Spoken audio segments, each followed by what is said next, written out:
I started a new short crude oil position today, meaning I'm betting that the price of crude oil generally falls here in the coming weeks. I let my members know as soon as I made the trade.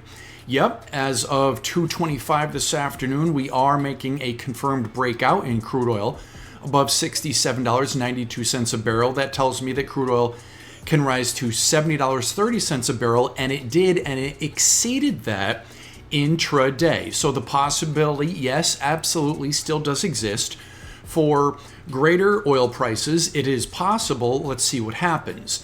I used half of the possible money that I could put in total towards this short crude oil trade to work today. That does two things. Number one, it gets me invested in the short crude oil trade. So if crude can really falls from here, that's wonderful. I'm in the trade.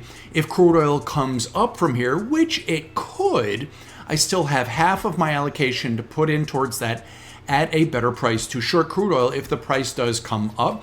A little interesting today that even though this morning at 10 o'clock Eastern, the crude oil inventories numbers came out and there was something like 7 million or something extra barrels that wasn't forecasted to be there in reserves. So there was more reserves than forecast, but that is being offset by the nervousness in the industry and oil with Trump and the ultimatum with Russia. Hey, we need a ceasefire in the next 9 days or else. So let's continue to see how this plays out, but I am currently short crude oil. As of about 2:45 this afternoon, the S&P 500 fractionally higher, but as I record this in real time, at 2:59, the S&P 500 is down a little.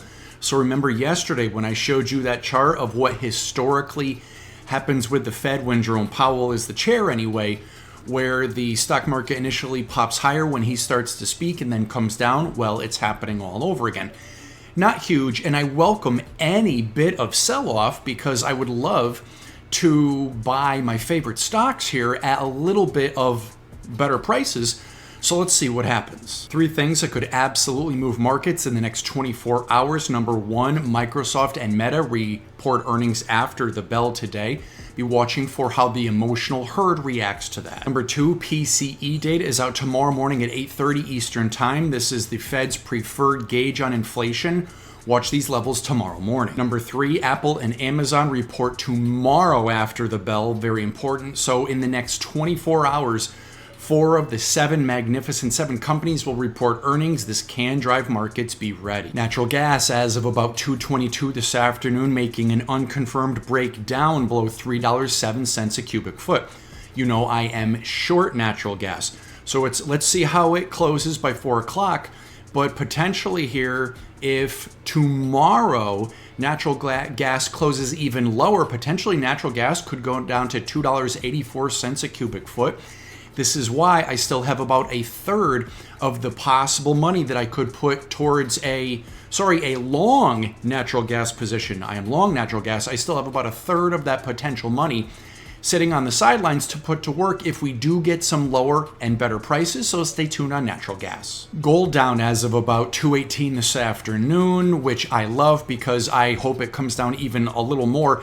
I think it can come down a little more because, again, last week, Thursday, I happily exited my long gold trade. On Friday and I believe Monday, started to nibble on gold again as it has been falling. Would love to see gold come down even more because I have about half of my possible allotted cash towards a new long gold trade to still put towards gold.